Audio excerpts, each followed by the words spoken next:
প্রচণ্ড গতিতে এখনো ছুটছে পানি। পানির তোড়ে ভাঙছে বসত ভিটা।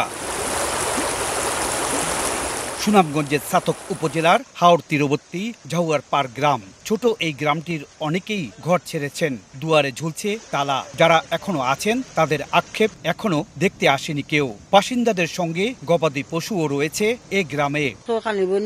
আমরা তো পানির উপরে বাসাই, আমরা কষ্ট করে চললাম, গরুর পাশে সব কিছু কষ্ট করে চলে। বন্যার মাঝে কোনো কাম কাজ নাই। পানি থেকে রক্ষা পায়নি হাসপাতালও। কৈতক ট্রমা সেন্টার ও 20 শয্যা বিশিষ্ট হাসপাতালে এখন হাঁটু সমান পানি। শিশু ও বৃদ্ধ রোগীদের কোলে করে চিকিৎসা দিতে নিয়ে যান স্বজনেরা। হাসপাতালের পানি হইলে স্যারে যে আমরা অসুস্থ হইলে বাচ্চা কাচ্চা লইয়া আওয়াটা তো কষ্ট হয়ে যায়। হসপিটালের নিচতলা পানির নিচে আছে, এরপরেও মানুষের সেবার থাকিদে দুতলায় সেবা কার্যক্রম চালু রাখতেছি। নগদের কাছে সব গ্রাহকই প্রিয়, তাই তো সারা দেশে ক্যাশ আউট চার্জ সবচেয়ে কম। ছাতকের মতো এমন অবস্থা তাহিরপুর ও দুয়ারা বাজার সহ 12 উপজেলার। নির্মাঞ্চলের মাছের ঘেরগুলো তলিয়ে যাওয়ায় 3000-এরও বেশি পুকুরের মাছ পানিতে তলিয়ে গেছে। এদিকে 4 দিন ধরে সিলেটের 8 লক্ষাধিক মানুষ পানিবন্দী অবস্থায় আছেন। ভারতের চেরাপুঞ্জি সহ মেঘালয় ও আসামে বৃষ্টিপাতে সৃষ্ট ঢলে সুরমা কুশিয়ারা নদীর পানি 5টি পয়েন্টে বিপদসীমার উপর দিয়ে প্রবাহিত হচ্ছে।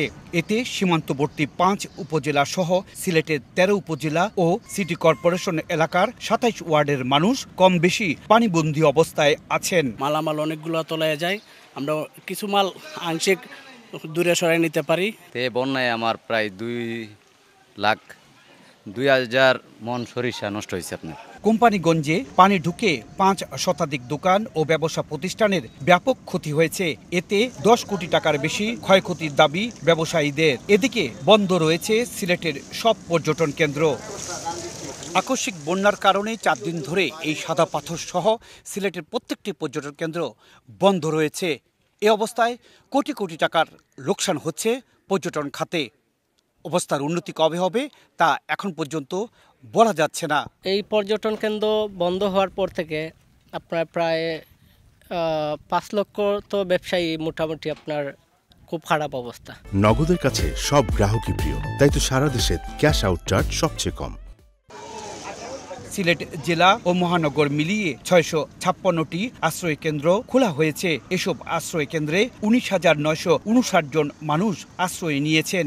এ পর্যন্ত 28 লাখ টাকা, 631 মেট্রিক টন চাল, 1,500 বস্তা শুকনা খাবার, 10 লাখ টাকা শিশু খাদ্য ও 10 লাখ টাকা গোখাদ্যের জন্য বরাদ্দ দিয়েছে জেলা প্রশাসন। ইকরামুল কবির, সময় সংবাদ, কোম্পানিগঞ্জ, সিলেট।